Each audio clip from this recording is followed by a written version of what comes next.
65 বছরের এক ভদ্র মহিলা, ওনার এখান থেকে স্কিনটা আসলে নষ্ট হয়ে গেছে। স্কিনটা নষ্ট হয়ে যাওয়ার কারণে আমরা আসলে অনেকদিন পর্যন্ত ড্রেসিং করে এখন এই অবস্থায় স্কিনটা এখন হেলদি আছে। আজকে আমরা হচ্ছে ওনাকে অ্যানাস্থেসিয়ার মাধ্যমে এই পাটাকে অবশ করে আমরা স্কিন গ্রাফটিং, যেটাকে আমরা বলি যে স্প্লিট থিকনেস স্কিন গ্রাফটিং বা প্লাস্টিক সার্জারি বলতে পারেন এটাকে, এটা আমরা আজকে করে দিচ্ছি। মানে আমরা এখান থেকে চামড়া নিয়ে এখানে আমরা স্কিনটাকে লাগিয়ে দিব আজকে। তো অলরেডি দেখেন আমাদের এই ঘাটা কিন্তু অনেক বড়। এটা অনেকদিন হয়েছে, আজকে প্রায় 2 সপ্তাহ মতো হয়ে গেছে। এখানে নাই, এখানে স্কিন নাই এই জায়গাটায়। আর আমরা এখান থেকে আজকে স্কিনটা অলরেডি নিয়েছি, এটা একটু ফোকাস করো। এই যে আমরা স্কিন নিয়েছি এখান থেকে ওনার। এটা হচ্ছে অন্য পা, রানের এখান থেকে, থাই থেকে।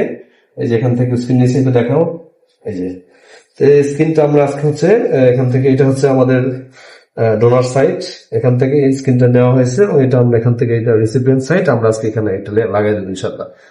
আশা করি 5 দিন পরে স্কিনটা টিকে যাবে। আর টিকে গেলে উনি তারপরে ইনশাল্লাহ হাঁটতে পারবে, সমস্যা হবে না।